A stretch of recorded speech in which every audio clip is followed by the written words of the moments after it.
ایک بادشاہ نے اپنے گورنروں کو بلایا اور انہیں قیمتی سوٹ تحفے میں دیا. ہر گورنر کو ایک ایک قیمتی سوٹ تحفے میں دیا. محل سے نکلتے ہوئے ایک گورنر نے اس کو چھینک آئی، بادشاہ کا دیا ہوا تحفہ اس کے ہاتھ میں تھا، اس کپڑے سے ہی اس نے ناک صاف کیا. کسی غلام نے دیکھ لیا، اس نے بادشاہ کو شکایت کی، کیسے بے قدرے لوگوں کو اتنا قیمتی کپڑا تحفے میں دیا ہے کہ تیرے دیے ہوئے تحفے سے وہ ناک صاف کر رہے تھے. بادشاہ کو غصہ آیا، اس نے دوسرے دن پھر گورنروں کو بلا لیا. اس نے ایک گورنر سے، جس نے بادشاہ کے دیے ہوئے کپڑے سے، وہ سوٹ تھا کہ تم نے کپڑے پہننے ہیں، شلوار قمیض بنا کے، سوٹ بنا کے لباس پہننا ہے، لیکن اس نے ناک صاف کیا تھا. بادشاہ نے اس کو جھڑکا، اس نے کہا کل مجھے پتا چلا ہے کہ جو کپڑوں کا تحفہ میں نے دیا تھا محل سے نکلتے ہوئے تو اسے ناک صاف کر رہا تھا. اس نے کہا ہے صحیح ہے، میں نے ناک صاف کیا. بادشاہ نے کہا میں تجھے گورنری سے معطل کرتا ہوں، تو نے میرے دیے ہوئے تحفے کی قدر نہیں کی.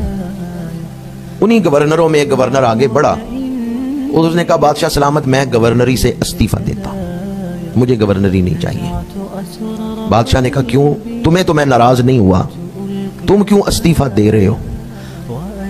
اس نے کہا بادشاہ سلامت، آپ کے دیے ہوئے تحفے اگر کوئی قدر نہ کرے تو آپ ناراض ہوتے ہیں. اللہ نے ہمیں انسان بنایا ہے، ہم نے اس کی دی ہوئی انسانیت کی قدر نہیں کی، گناہوں میں پڑے ہوئے ہیں، وہ بھی ہمیں ناراض ہوگا. اس لیے میں آج گورنری سے استعفیٰ دے رہا ہوں، جنید بغدادی کی جا کے بیعت کروں گا. میں بھی اس اپنی نعمت کو جو اللہ نے مجھے نعمت عطا کی ہے اس کی قدر کروں گا اور انسانیت کے ساتھ زندگی گزار کے جاؤں گا. اب وہ گورنر استعفیٰ دے کے حضرت جنید بغدادی کی بارگاہ میں آ گیا اور کہنے لگا مجھے مرید کر لیں. آپ نے فرمایا تو اتنے بڑے عہدے پہ تھا، تو کیسے آ گیا بیعت ہونے؟ اس نے سارا واقعہ سنایا.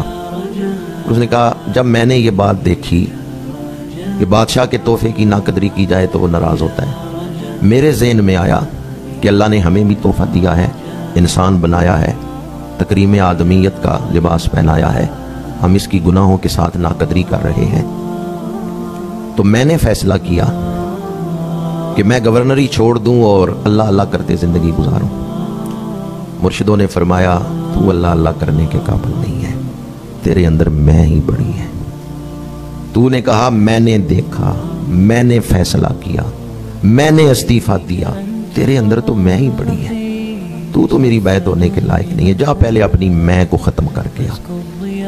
اب وہ جو اتنی بڑی قربانی دے کے آیا ہے اس کی وہ تربیت ہو رہی ہے. اس نے کہا حضور میری غلطی کی اصلاح فرما دیں.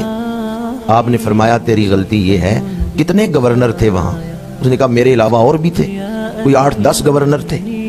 آپ نے فرمایا کسی اور نے بھی توبہ کی ہے؟ اس نے کہا نہیں. کسی اور نے بھی استعفیٰ دیا ہے؟ اس نے کہا نہیں. آپ نے فرمایا پھر تو یہ نہ کہہ کہ میں نے سوچا استعفیٰ دوں، میں نے سوچا کہ میں اللہ اللہ کروں. یہ فیصلہ کہیں اور ہو رہا تھا، تیرے اوپر تو کرم کیا جا رہا تھا. یہ نہ کہ میں نے فیصلہ کیا، کہ اللہ نے میرے اوپر کرم کیا کہ میری آنکھیں کھول دی، اللہ نے مجھے چن لیا کہ آؤ میرے راستے پہ قدم رکھو. یہ جو اپنی طرف تو نیکی کو منسوب کر رہا ہے ابھی تیرے اندر میں موجود ہے. اور 2 سال ریاضت کروائی، اس کے بعد بیعت کی.